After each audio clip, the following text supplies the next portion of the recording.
मोदी जी, क्योंकि मैं लंबा समय बंगाल में रही हूँ तो मेरा सवाल बंगाल से जुड़ा हुआ है। आप बंगाल में क्या बीजेपी के लिए प्रोस्पेक्ट्स दिखते हैं? और दूसरी बात यह है कि माँ माटी मानुष की बात करती थी ममता बनर्जी, आपके लिए भी मिक्स्ड इमोशंस रहते हैं। कभी आपको बहुत स्नेह से वो आम भी बेचती है, टॉक मिष्टी कहते हैं हमारे बंगाल में, मतलब खट्टा मीठा टाइप का रिश्ता है। आपको लगता है कि वो कंट्रोल नहीं कर पाई? जिस तरह के अट्रॉसिटीज हम देखते हैं महिलाओं के खिलाफ, हमने असेंबली इलेक्शन में भी जिस तरह का वायलेंस देखा, आपको लगता है she has lost control completely off the state?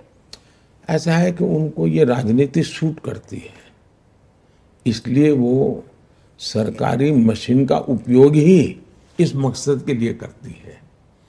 एक प्रकार से उनका शासन पे इतना कंट्रोल है, लेकिन गलत दिशा में है। वे शासन पे कंट्रोल नहीं है और शासन में बैठे हुए कोई लोग करते, ऐसा नहीं है। वो खुद ही करवाती हैं, खुद ऐसे करने वालों को प्रोटेक्शन देती है। उनका खुद का कन्विक्शन है कि ये जो कुछ भी हो रहा है यही रास्ता है सत्ता में रहने के लिए। और मैं मानता हूं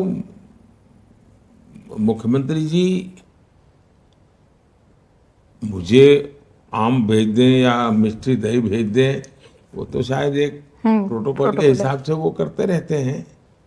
मैं उनका धन्यवाद भी करूंगा, लेकिन इसका मतलब ये नहीं है कि जो गलत हो रहा है उसके विषय में हम आंख बंद रख सकते हैं। ये तो नहीं हो सकता है। आप बंगाल में क्या प्रोस्पेक्ट्स देखते हैं भाजपा के लिए, खास करके इस इलेक्शन? भारतीय जनता पार्टी एक बहुत ही सफलता, इतनी तेजी से बीजेपी का ग्रोथ किसी राज्य में नहीं हुआ जितना बंगाल में हुआ। 3 में से हम 80 क्रॉस कर गए, 3 एमएलए थे। लेकिन मेरे देश का दुर्भाग्य देखिए और एक खान मार्केट गैंग देखिए कि जिसने सत्ता नहीं बनी इसलिए पराजय। अरे 3 से 80 क्रॉस कर गए भाई, बड़ा विजय था हमारा।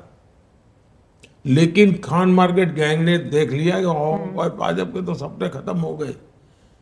आज हमारे एमपी बंगाल में और बड़े शान से काम कर रहे हैं जी। और इसलिए भारतीय जनता पार्टी के लिए बहुत तेजी से विकास है, अद्भुत स्वीकृति है, समाज के सभी वर्गों में है। और अब बंगाल के लोग दूसरा विभाजन नहीं देखना चाहते। अब बंगाल को टूटता हुआ देखने की तैयारी बंगाल के लोगों की नहीं है।